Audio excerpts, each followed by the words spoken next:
समाचार न्यूज। साथियों नमस्कार, स्वागत है आपका हमारे चैनल जिला टॉप न्यूज में। मैं हूं सुरेश कुमार। आप देख रहे हैं बहुजन समाज पार्टी के मूवमेंट को बढ़ाते हुए मंडल जोन कोऑर्डिनेटर सर्वेंद्र अंबेडकर ने ज्योतिबा राव फूले, माता सावित्रीबाई फूले कौन थे, इन्होंने समाज के लिए क्या किए, साथ में बाबा साहब अंबेडकर ने किस तरीके से समाज के लिए संघर्ष को लेकर क्या कहा, देखिए पूरी कवरेज विस्तार से। अध्यक्ष परम सम्मानित आदरणीय विश्वनाथ पाल साहब का मैं फैजाबाद मंडल की तरफ से और जनपद सुल्तानपुर की तरफ से बहुत बहुत हार्दिक स्वागत और अभिनंदन करता हूं। अभी माननीय मुख्यमंत्री जी ने विस्तार से आपको बताने का काम किया और कोई ऐसा बिंदु नहीं बचा है जिस पर हम प्रकाश डालें, लेकिन मैं थोड़ी सी अपनी बात रखते हुए कार्यक्रम का समापन करूंगा।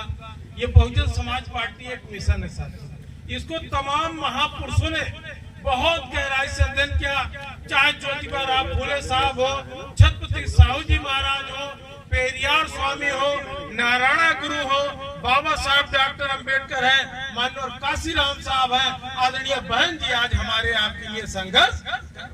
इन्हें समय समय पर जन्मे संतों महापुरुषों ने बहुत संघर्ष किया। जैसे हमने कहा ज्योतिबा राव फूले साहब ने सबसे पहले समाज को जगाने का काम किया। आज हमारी माताएं बहनें बड़ी मात्रा में बैठी हैं, इनके बारे में भी हम बताना चाहते हैं कि ज्योतिबा राव फूले साहब ये भी समाज का काम बहुत है। इन्होंने सबसे पहले समाज सुधारक थे। इन्होंने सबसे पहले 1848 ईस्वी में समाज को जगाने का काम, इन्हीं के साथ इनकी पत्नी माता सावित्रीबाई फूले जी ने संघर्ष करना शुरू किया। अब माता सावित्रीबाई फूले जी ने माननीय बहन जी की जब सरकार थी तो इनके नाम पर कई योजनाएं चलाई। इन्हीं की पत्नी थी, इतना संघर्ष किया ज्योतिबा राव फूले साहब के साथ कि बताने लगते हैं साथियों कि आंख में आंसू आ जाए। लेकिन ज्योतिबा राव फूले साहब सोचिए, उस समय उन्होंने संघर्ष किया कि कोई आदमी एक साथ उनके चलने वाला नहीं था। माता सावित्रीबाई फूले भी साथ उनका देते थे। जब वो संघर्ष का काम शुरू कर दिए, महाराष्ट्र में उनके माता पिता के ऊपर दबाव आया कि भाई देखिए ज्योतिबा राव फूले साहब को मना कर दिया, समाज का काम न करना। उनके माता पिता भी दबाव में आ गए। दबाव में आके उनको घर से अलग कर दिया। जब घर से अलग कर दिया गया, उनके माता पिता भाई अलग कर दिए कि मेरी बात आप नहीं मान रहे तो मैं अलग कर दे रहा। लेकिन माता सावित्रीबाई जी ने, ज्योतिबा राव फूले साहब ने किराए के कमरे लेकर अलग रहते हुए भी संघर्ष का काम किया। फिर इनकी पत्नी, वो भारत की पहली महिला अध्यापिका थी सावित्रीबाई फूले जी। वो जब स्कूल में पढ़ाने के लिए जाती थी तो कुछ चंद चालाक लोग गांव में बैठे रहते थे। वो 2 साड़ी लेके जाती थी। 2 साड़ी क्यों लेके जाती थी? कुछ चंद चालाक लोग बैठे थे, वो गांव में ऐसे निकलते थे, कीचड़ फेंकते थे, ईंटा फेंकते थे, ढेला फेंकते थे, उनकी साड़ी गंदी हो जाती थी। तो जब वो स्कूल में पहुंचती थी फिर वो साड़ी पहनकर फिर बच्चों को शिक्षा देती थी। तमाम उन्होंने बहुत संघर्ष किया। इनके बारे में इतिहास बहुत लंबा चौड़ा है। महाराष्ट्र में दबे कुचे लोगों को हक हिस्सा अधिकार दिला। फिर आए ज्योतिबा राव फूले साहब, फिर आए छत्रपति साहू जी महाराज। ये भारत के प्रथम शासक थे। इन्होंने 26 जुलाई 1902 को 50% आरक्षण दिया था शेड्यूल कास्ट पिछड़ी जातियों के लिए। इनकी ये सोच थी कि जो हमारे दलित समाज के लोग हैं, जो पिछड़े समाज के लोग हैं, इनकी माली हालत बहुत ज्यादा खराब है और हम अपने ही शासन काल में इनको 50% आरक्षण दे देंगे तो जल्द से जल्द सुधार। फिर बाबा साहब डॉक्टर अंबेडकर ने क्या नहीं कर दिया। बाबा साहब डॉक्टर अंबेडकर ने इतना संघर्ष किया कि बाबा साहब डॉक्टर अंबेडकर के बारे में सब लोग जानते हैं। एक पॉइंट मैं बताना चाहता हूं, उसी बात हम अपनी बात खत्म करेंगे। बाबा साहब ने इतना संघर्ष किया कि वो 1928 में लॉर्ड लिथियन की अध्यक्षता में एक कमेटी का गठन, उसके मेंबर बाबा साहब डॉक्टर अंबेडकर भी थे। उस कमेटी का काम था कि ये शूद्र कौन है, ये शूद्र वर्ग कौन है, इनको किनको हक हिस्सा अधिकार मिलना चाहिए।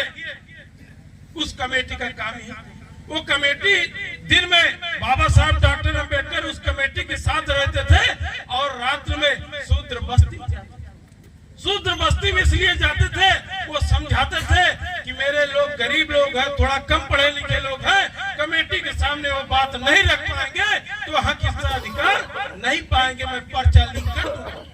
तो ऐसे आते थे रात में, चाहे निषाद की बस्ती हो, यादव की बस्ती हो, पाल की बस्ती हो, कहार की बस्ती हो, ऐसे बस्तियों में दलित की बस्ती हो, ऐसे समझाते थे भाई देखो कल कमेटी आएगी, जो हम बता रहे हैं यही आप लोग बताइएगा।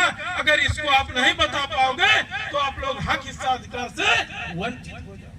जब कमेटी अगले दिन जाती थी, तो जब जांच करने जाती थी तो उससे पहले बाबा साहब डॉक्टर अम्बेडकर रात में जाते ही थे। तो रात में बाबा साहब डॉक्टर अम्बेडकर कहते थे, डॉक्टर अम्बेडकर यही कहते थे कि भाई देखो हम जो कह रहे हैं इसको आप लोग अभी जब किसी से बताना नहीं।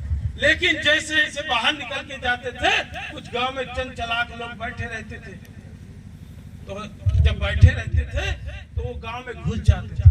ऐसे घुस जाते थे तो ये गए यादव की बस्ती में गए, अरे भाई यहाँ पर डॉक्टर अम्बेडकर आए थे, क्या करने आए थे? तो बाबा साहब मना किए ही थे, लेकिन कुछ लोग उसी में गुमराह हुए बता दिए, कहे अरे आप यादव हो, क्यों बाबा साहब डॉक्टर अम्बेडकर के चक्कर में हो? आप तो भगवान किस खानदान के हो, कहाँ उनके चक्कर में गुमराह हो? निषाद की बस्ती में ऐसे गए, उनको भी समझा दिया, कहाँ डॉक्टर अम्बेडकर के चक्कर में पड़े हो? आप भगवान राम की नैया पार लगाई थी, कहाँ अम्बेडकर के चक्कर में? वो भी गुमराह हो गए। पूर्वी समाज में गए, उनको भी ऐसे गुमराह कर दिया, कहा आप तो छत्रपति साहू जी महाराज के खानदान के हो, कहा आप बाबा साहब अम्बेडकर के चक्कर। लेकिन जब कमेटी अगले दिन जाती है, जिनके बात समझ में आ गई थी वही कमेटी के सामने रखे, वही आज हक हिस्सा अधिकार पा रहे हैं। अगर उस समय जिन लोगों ने बात समझ पाई वही आज हक हिस्सा अधिकार पाए, और जो लोग गुमराह हो गए आज वही हक हिस्सा अधिकार नहीं पा रहे हैं। वही लोग कहते हैं हमको भी हक हिस्सा अधिकार मिलनी चाहिए। अगर वही समय बाबा साहब की बात मान लिए होते तो ये शायद नौबत ना, यही कारण था। तो बाबा साहब डॉक्टर अम्बेडकर ने इतना संघर्ष किया मेरे साथियों, सिर्फ किसके लिए संघर्ष किया? सिर्फ सभी के लिए संघर्ष किया। अभी माननीय मुखर्जी जी बता रहे थे वोट का अधिकार, वोट का अधिकार बाबा साहब डॉक्टर अम्बेडकर ने बहुत ही कठिनाई से दिलाया है।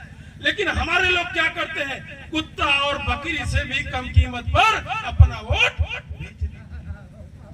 कुत्ते की कीमत क्या होती है, बकरी की कीमत क्या होती है, भेड़ की कीमत क्या होती है, गधे की कीमत क्या होती है, आप लोग जानते हैं। लेकिन मेरे लोग एक वोट की जो कीमत होती है दारू, मुर्गा और साड़ी और कपड़े पर बेच। बाबा साहब बहुत दुखी होते उसी समय कि मैं एक वोट देने का अधिकार दे रहा हूं, लेकिन इसको हमारे जो समाज के लोग हैं, इसको आप लोग अच्छी तरीके से अपने ही समाज के लोगों को, जिसको आप लोग समझेंगे जीत जाएगा, जो समाज का भला होगा उसी को आप लोग वोट देंगे। जब वोट का अधिकार दिया बाबा साहब डॉक्टर अम्बेडकर ने, कहा कि जाइए आज से प्रधान से लेके प्रधानमंत्री तक का अपना वोट, अपना प्रधानमंत्री तक का अपना बना लो। बाबा साहब ने इतना संघर्ष किया। जब भारत और पाकिस्तान का जब ये बंटवारा होने लगा, जब भारत और पाकिस्तान का जब बंटवारा होने लगा तो इसमें शर्त रखी गई थी कि 50% आबादी वाला क्षेत्र, अधिक आबादी वाला, वो पाकिस्तान के हिस्से में रहेगा, मतलब मुस्लिम वाला जो क्षेत्र रहेगा वो पाकिस्तान के हिस्से में रहेगा, और उसके नीचे जो है वो हिंदुस्तान के हिस्से में रहेगा। लेकिन बाबा साहब जहां से चुनाव जीते थे वो दलित हिंदू की आबादी थी, उसको क्या किए, वहां पर 42% थे दलित। लेकिन जब ये भारत और पाकिस्तान का बंटवारा होने लगा तो इसको क्या किया, इसको पाकिस्तान के हिस्से में डाल दिया। इन कांग्रेसियों ने बहुत विरोध किया बाबा साहब का। उसी समय बाबा साहब डॉक्टर अम्बेडकर ने कहा था कि कांग्रेसियों का कभी 4 आने का मेंबर कभी न बनना। उसका कारण यही है जो हम बता रहा हूँ, बस 1 मिनट की बात है फिर मैं खत्म कर दूंगा। तो बाबा साहब डॉक्टर अम्बेडकर ने, इन कांग्रेसियों ने बहुत परेशान कर दिया। लेकिन बाबा साहब डॉक्टर अम्बेडकर जहां से चुनाव जीते थे, जसकोर और खुलना से, इसको जब पाकिस्तान के हिस्से में डाल दिया तो बाबा साहब बहुत दुखी हुए। इसलिए दुखी हो गए कि मेरे गरीब लोग भारत में रहते हैं, मैं पाकिस्तान का सदस्य बनकर क्या करूं। बाबा साहब ये दुखी होकर इस्तीफा दे दिया। इस्तीफा दे के इंग्लैंड चले गए। वहां के ब्रिटिश पार्लियामेंट को ये सारी बातें बताई। कहा मेरे साथ भारत के लोग, मेरे साथ कांग्रेसियों ने ऐसे ऐसे किया। तो वहां की ब्रिटिश पार्लियामेंट ने कहा कि हम भारत को तब आजाद करेंगे कि बाबा साहब जहां से चुनाव जीते थे, जहां से जीते थे उसको पाकिस्तान से काट के हिंदुस्तान में कर लो, भारत में कर लो, अन्यथा किसी कांग्रेस के निर्वाचित सदस्य द्वारा उसको इस्तीफा दिला के फिर बाबा साहब डॉक्टर अंबेडकर को संविधान सभा में। तो कांग्रेसी ने मजबूर हो गए। फिर 2 जुलाई 1947 को पूना की बैरिस्टर की सीट खाली करा के फिर बाबा साहब डॉक्टर अंबेडकर को संविधान सभा में भेजे, फिर दलितों का चेहरा। तो इस देश के प्रथम प्रधानमंत्री पंडित जवाहरलाल नेहरू जी ने बाबा साहब की काबिलियत के आगे ऐसे झुक कहा, हम अपने सरकार में आपको मंत्रिमंडल में शामिल करना चाहते हैं। तो कांग्रेसियों की मंत्रिमंडल में खड़बड़ी मच गई कि कैसे बाबा साहब अंबेडकर शामिल हो जाएंगे। लेकिन बाबा साहब डॉक्टर अंबेडकर को शामिल कर लिया गया। उसी समय बाबा साहब ने कहा था, ये मेरे समाज के लोग अपने समाज को हित को ध्यान में रखते हुए जब समुद्र में तूफान आता है तो जहाज का कप्तान अपने सवारियों को बचाने के लिए किनारे कर लेता है, और समुद्र का तूफान जब दूर चला जाता है तो अपने सवारियों को लेके फिर चल। यही सब सोच समझ के बाबा साहब डॉक्टर अंबेडकर जब कानून मंत्री बन गए, और कब तक बने रहे? 4 वर्षों तक का बने रहे। बाबा साहब ने कई प्रस्ताव तैयार किया था।